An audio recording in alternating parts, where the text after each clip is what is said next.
Hello दोस्तों, नमस्ते, प्रणाम। मैं आपकी अनीता मौर्य। हमारे यूट्यूब चैनल पर आप सभी का स्वागत है। तो चलो सुनाते हैं होली गीत। अगर अच्छा लगेगा तो लाइक सब्सक्राइब जरूर करना, ज़्यादा से ज़्यादा वीडियो शेयर करना, और सब्सक्राइब ना किए तो सब्सक्राइब करना, और फेसबुक पर देखा तो फॉलो करना। तो चलो सुनाते हैं, आप लोग फॉलो आज करके जरूर सुनना। और मेहनत बहुत लगता है गाने में। अब गर्मी थोड़ा थोड़ा होने लग गया तो पसीना निकल आता है, तो आप लोग जरूर तरस खाना, ज़्यादा से ज़्यादा वीडियो शेयर करना। तो चलो सुनाते हैं, आप लोग फॉलो आज करके जरूर सुनना, तभी आनंद आएगा।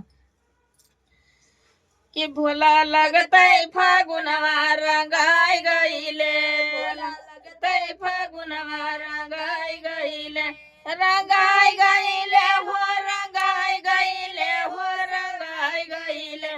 भोला लगतै फागुनवा रंगाई गईले, भोला लगतै फागुनवा रंगाई गईले, रंगाई गईले हो, समराई गईले हो, समराई गईले।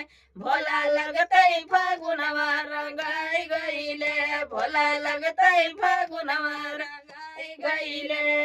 पहिला होली अवध माखियालय, पहिला होली अवध माखियालय, पहिला होली अवध माखियालय। अरे रामई के संगवा रंगाई गईले, अरे रामई के संगवा रंगाई गईले हो, रंगाई गईले।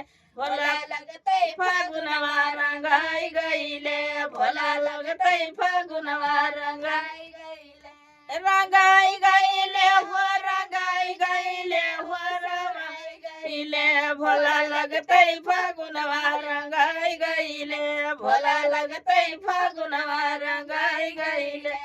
दूसरा होली गोकुल मखियालय, दूसरा होली गोकुल मखियालय, गोकुल मखियालय, गोकुल मखियालय। अरे कांधा के संगवा रंगाई गईले, अरे कांधा के संगवा रंगाई गईले हो, रंगाई गईले। भोला फागुन में भोला रंगाई गईले, भोला फागुन में भोला रंगाई गईले, रंगाई गईले हो, रंगाई गईले हो, सौराई गईले।